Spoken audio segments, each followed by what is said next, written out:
I've always loved romance, and I genuinely do miss watching romance. I love reading it, but there's a lot that I wish. Like every time I read a book, I'm like, why isn't there a movie about this? I would love to watch it. I'll do those things, or in my head, I will cast people.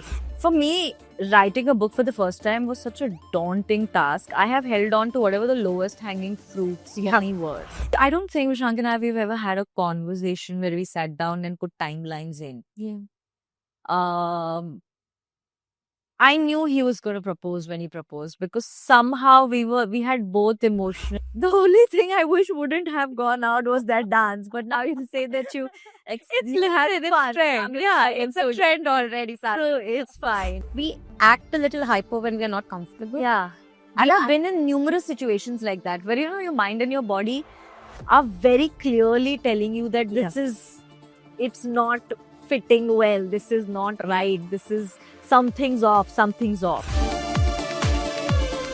Hi, this is Bhavna and you're watching India Today. Well, today I'm very, very happy to be joined by Prajakta, someone I have really looked up to. I remember watching all her videos back at home sometimes, just enjoying seeing her journey from that small room in her house to now being and doing everything that she does. So firstly, a huge welcome to India Thank Today. you, Bhavna. Thank you so much. I genuinely mean it that your journey has been somewhat very inspiring actually, because every time I thought that, oh, Prajakta is doing this, and then you would surprise me by doing something else along with it, and I'm like, oh, she's also doing this, and that also is very inspiring. Thank you. Because you refused to be boxed.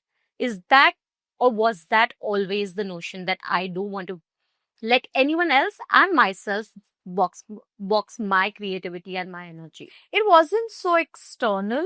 Definitely, it wasn't driven by any external forces, but at the same time, it wasn't so thought through also. Yeah. Like, I really wish sometimes, when I sat down, I'd be like, look at the way that life has spanned over the past 10 years. And if I really sit down and think about how much of it was planned, I'll say none of it, honestly.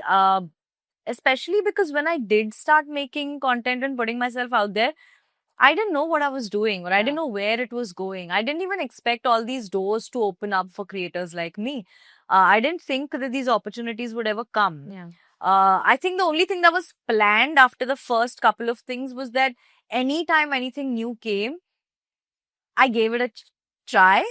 I gave it a chance, even if sometimes those were lousy chances and I didn't make it through and it didn't fare very well for me. But there were still chances that I took. And I think that bit got really exciting for me. Yeah. So more than thinking of it as not being boxed, I realized that there is so much freedom and fluidity that comes with evolving as a creator as you grow up. Also, I was 21 when I started doing content on YouTube. I turned 32 in June this year. So 10, 11 years is, and one of the most impressionable years of my life when it came to my professional career, I think.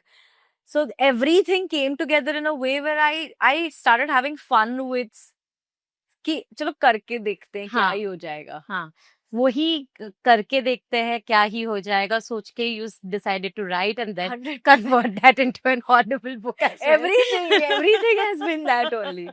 How did you come up with this title? Because I found it very interesting that you say it's too good to be true, because I feel like sometimes we look at our lives as something that we have achieved, and you have achieved a lot actually in this. I mean, touch wood, yes.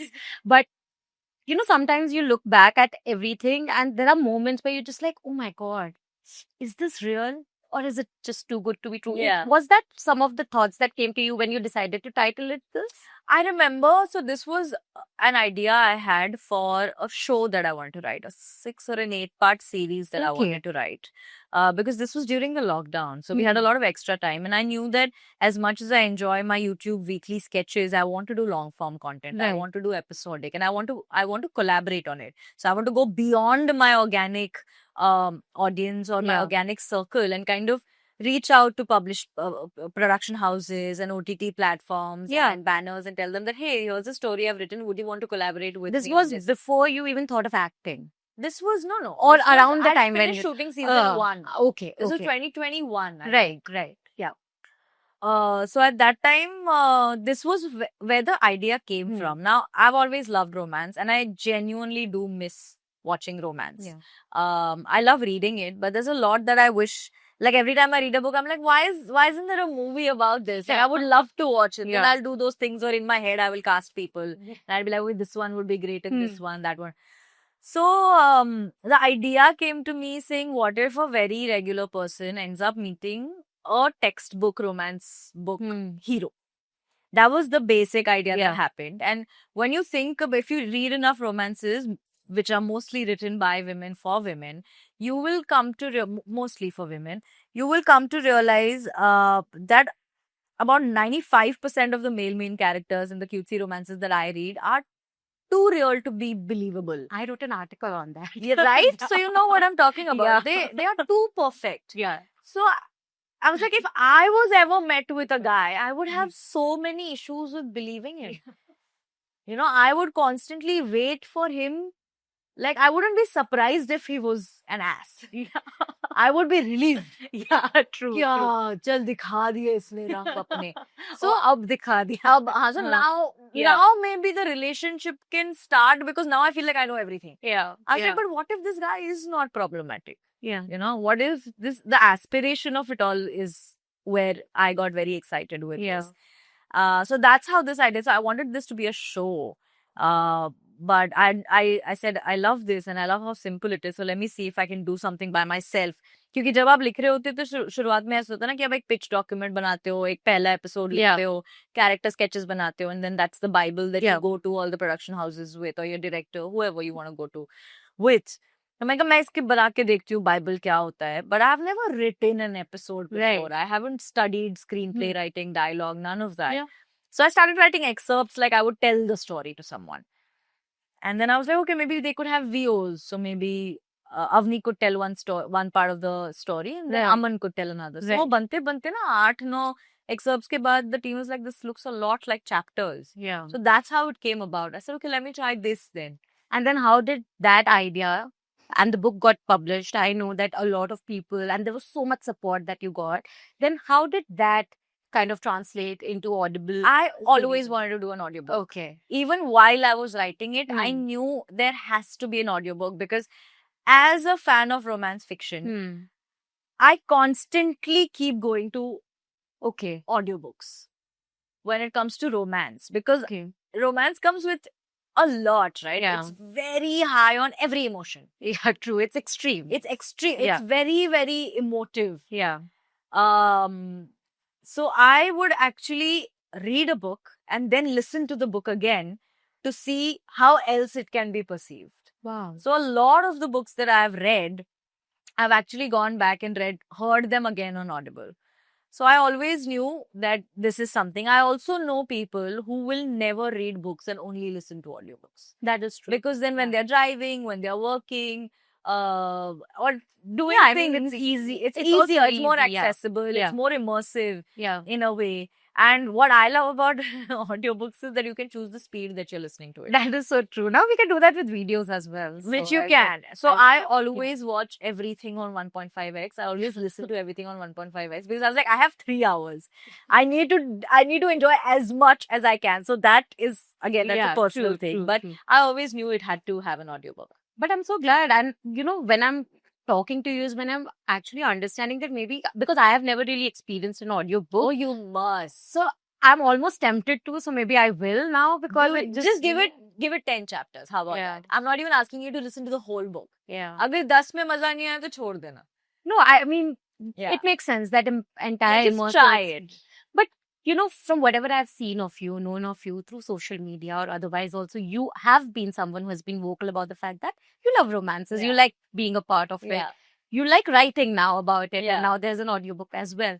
How much of Avni is also Prajakta in that sense?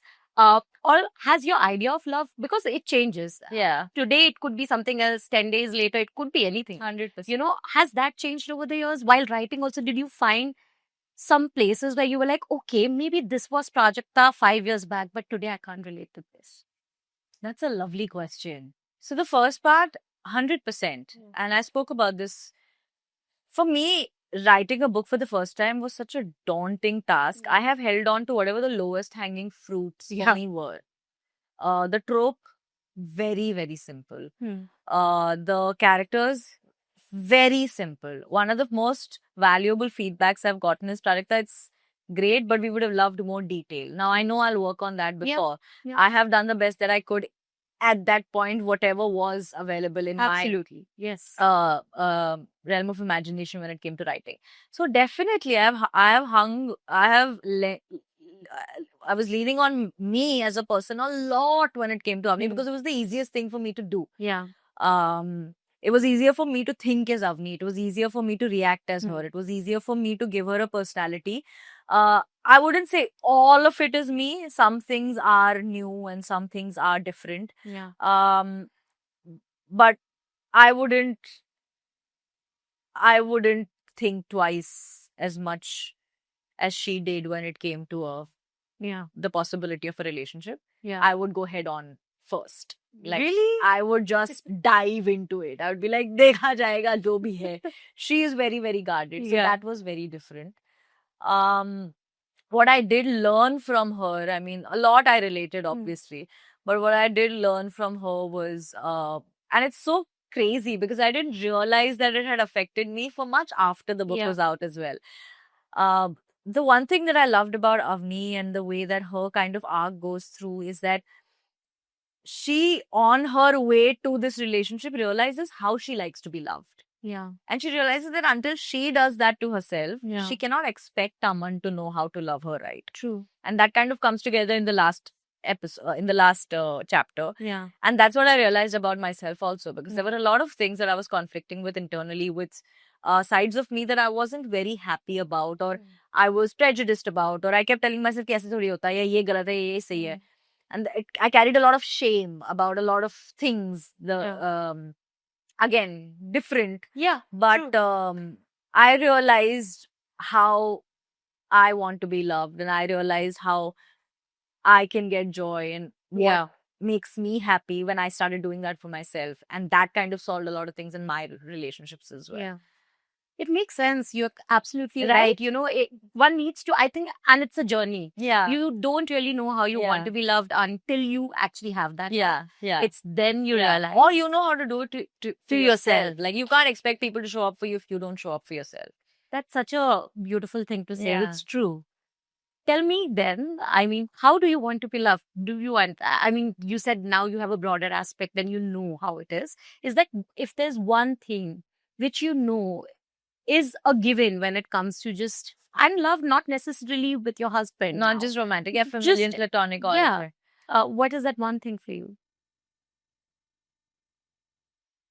You know, I know that I'm loved, or I'm comfortable, or I'm secure when I can sit in a room with you for hours and not bother about having a conversation, or not feel the pressure to be a certain way. I feel like if I can completely put my guard down and you give me that much security that I can be myself and I can say whatever comes to mind and be however I want to and not feel any kind of pressure and basically feel calm. If I can be calm around you, then I feel like I'm being loved right. Oh, that's such a beautiful thing. That's so true. Because, you know, I feel like we act a little hyper when we are not comfortable. Yeah. And I've been in numerous situations like that where, you know, your mind and your body are very clearly telling you that it's not fitting well. This is not right. This is, something's off. But then you come across these people and these relationships where you suddenly feel all the voices in your mind just go calm and your guards are not up and you feel comfort without any effort. Absolutely. Yeah. Again, correct me if I'm wrong. I am not really sure about the timeline, but you did date Vrishank for a lot. It's such a tongue twister for me because I'm like, I hope I get it right. I was practicing behind camera for such a long time and I still fumbled Vrishank. I want to know, you dated for a couple of years, like 10 years? We were together for 13. 13 years. So, as someone who is really looking at this relationship from a third person point of view, I want to know, at what point did you realize now I want to take the next step? Because everyone keeps talking about this thing in today's time and age. Because love in general has become so cynical. Relationships in general have become so cynical. How do you decide that, okay, this is the right time to take the next step? It's so funny. I don't think Vishank and I, we've ever had a conversation where we sat down and put timelines in. Yeah. Um, I knew he was going to propose when he proposed because somehow we had both emotionally reached that sense of, again, security, where we were like, okay, this works. Yeah. And right before the proposal, a couple of years before that, I remember us having a very important conversation that would have a huge effect on our life together Right. if we decided to get married. And when we did have that conversation, it mattered to me a lot, but I didn't know that it mattered to him as much. And the fact that we happened to be on the same page or have the same opinion about those life decisions without ever discussing it before was somewhere in my mind. That's when I knew. Yeah. And after the proposal also, I think we kept waiting because uske bhi 1.5 saal baad we got married. So we were like, we'll know when it's the right time. Yeah. We'll know. He was, a lot of changes were happening with his life and his career. He was, touch wood, things were moving well for him and he was working hard, and same with me. And I think about a year in, so sometime, no, actually, about 4 months in, I think we were like, okay, chalo, let's start putting like a rough place in mind. And if we feel in a while that that is a good time, we'll act on it. Yeah. So that's how it came about. And I'm so glad because I know that you know this already, but you made so many people happy with just the pictures that they saw.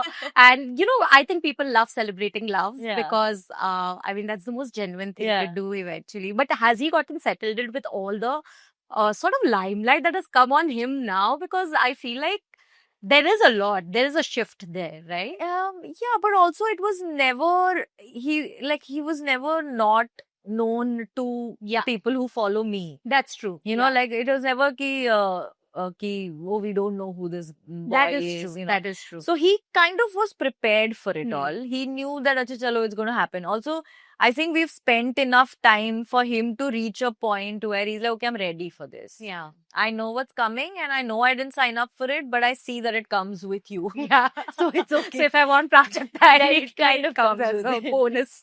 Yeah, but also like my audience is lovely, honestly. I say this all the time. They are so warm and they are so respectful and they will always have the loveliest things to say. They will always be very, very mindful. So I never have to worry with them. That is true. They have been very respectful and I would like to say that it's a blessing because 100%. in today's time when social media is little rampant at this point, you don't really know what goes on, right? You are really blessed in that. I am 100%. But it is also because you have that connection. I feel like I was one of the regulars with the Tuesday Talks that you used to do because I felt like as a creator, you're using your platform to really talk to your audience. Yeah. And that's wonderful. Yeah. Thank you. Did that process kind of make you also feel like you can be vulnerable in front of your audience? 100%. Because it's difficult again. 100%. I remember one of the first Real Talk Tuesday videos was when I was reacting to a few mean comments, I think. And that was the first time I went up on camera without really caring much about how my hair is and if I'm wearing makeup. And उस time में तो मुझे आता भी नहीं था करने को, but I always felt that pressure कि नहीं, if you're going on camera, you have to do things and you have to dress up and look a certain way. When that video came up, a lot of comments, and when I say lot, maybe like 10 comments. उस time पे there were a lot because I just started. So 10-12 comments are saying ki, why are you putting so much makeup in your other videos? You look nice like this and we like watching you like this and we like that you've come in your pajamas. And so chote, these were the micro affirmations that I kept getting on in my journey, because when you're 21, आपको क्या ही समझ होती है भाई? Like what decisions am I going to make for myself? So I actually depended a lot on my feedback that came on my videos from my audience. So ऐसे धीरे धीरे करके ही I have reached a point where I can actually be very vulnerable with them and I can actually put myself out there. And I also have processes in place where I know when to put my guards up and when to put them down. And that is needed. 100%. Because you can't completely make yourself loose also. I mean, that would be a lot. That would be rampant. That would be rampant. But also, I want to understand now. I want to actually talk about your wedding because I feel like that was the dance which I told you about. That was really funny. Okay. It was fun. Yeah. No, it was fun. 100%. Tell me, how much of it was the way you wanted it to be? Like, of course, a lot of it, but also at what level were you like, okay, this is something that I want to share with the audience eventually, and this is something I want to keep it guarded? Because at the end of the day, wedding is a personal affair. 100%. No, all of it kind of went the way we wanted it to go. I remember doing a chat with my Amrit Arora, who was our photographer. I said, listen, I need pictures after every function because I need to share. Yeah, I cannot be in a place where I'm like, oh, no, like nobody gets to. I said, no, I want to share. I want my viewers to know and my audience to see that, oh, meri mehndi lag gayi hai, ki, oh, ab meri haldi ho rahi hai. I said, I want to share this. So he was lovely with it. The only thing I wish wouldn't have gone out was that dance. But now you say that you had fun. Trend. It's a trend already. So it's fine. But otherwise, I loved that everyone had so much fun that everyone didn't have their pictures and videos out at all time. And we've all had a lot of fun. And it was everything we wanted. I think everyone is just taking notes how to do the wedding right. Yeah. Because like you said, the best way is to enjoy it and be in the moment. 100%. No, but I also want to understand as a creator, because you've taken such leap of faith when it comes to doing the kind of content that you're doing. What next for you? How do you see yourself grow now in the next decade? Because the last decade was amazing. Touch wood. 100%. I definitely want to write more. So books, audiobooks for sure. Because it was the most challenging, but also one of the funnest things I've done. Act more, 100%. So I've been auditioning a lot. So hopefully some of those go through. But overall, I think as long as I stay in the realm of creation, either ways, I think I'll be happy. True, but you're not going anywhere. I think fans love you too much. It's almost too good. It's too good to be true sometimes. No, but also, like we said, but creation and creative field, like we all see, is changing. And I don't know. I mean, in today's time, what is fun for you could not be fun for someone else. 100%. How do you kind of draw the line in when there's so much of focus and so much of attention and scrutiny all over? I depend, like I said, I depend a lot on what my audience is saying. Right. I go, and they're very honest. One thing I like about the consumers online is that they're honest. They'll tell you things as they are. अब आप उसमें से कितना सीखते हो, that's up to you. But I depend a lot on that. And yes, there is scrutiny. Yes, लगता है डर कई बारी कि ये कैसे बोला जाए, ये कैसे किया जाए. But you, honestly, in this place that we are right now, where you don't have an option but to adapt. You make that choice then for yourself, that you swim or you surf. Sitting on the shore waiting for this to go is not an option. True. So you find ways of doing it, and sometimes those ways include you taking a step back. And sometimes those ways include you putting that step forward and putting your foot down, saying, no, this is how it is and this is how I want to go for it. I'm also honestly still navigating it. If you ask me, I never completely have a grip on what I'm doing. I think all of us as creators, we are still constantly evolving, which is why we end up making mistakes. Which is why we get into trouble. But we learn from that and we keep going forward. And again, the audience that has held you through everything is going to hold you accountable, is going to call you out when you do something that hurts sentiment. But at the same time, this is the audience that you're creating for, and you hold that honor. So I think as long as those things are there, now some things to now come with the nature of the beast only, that you try to navigate the best that you can. And it's like they say that if you are in the field, that you can't, I mean, if you are in the sea, the ocean, then you cannot surf. You cannot not expect the waves to hit you. I mean, it will come and go. And then you learn from it. कि जैसे चल रहा है, आप भी सारे करते करते ही सारे सीख रहे हैं. But I mean, you have done it really well so far. So good, I would say. Thank you. What next now for the audiences to know that, okay, this is what we must be looking forward to? The book is now on Audible, so you can listen to it. And I would love to know what people think, honestly, because it's a different experience from how reading it is going to be. Like I said, a lot of things spoken are different from when they're read. So I'm excited to hear what they have to say about that. And similarly on Prime Video, I've got a show coming up sometime soon. I still don't know when. It's called Andhera. it should be fun. And then I'm shooting for 2 more touchwood things that I'm very excited about. Lovely. Looking forward to everything that you're doing and much more, because I feel like you're constantly pushing the boundaries, and rightly so. Thank So you, thank you so Bhavna. Thank you so much. This was a lovely chat, Yeah, by the thank way. you. Thank you.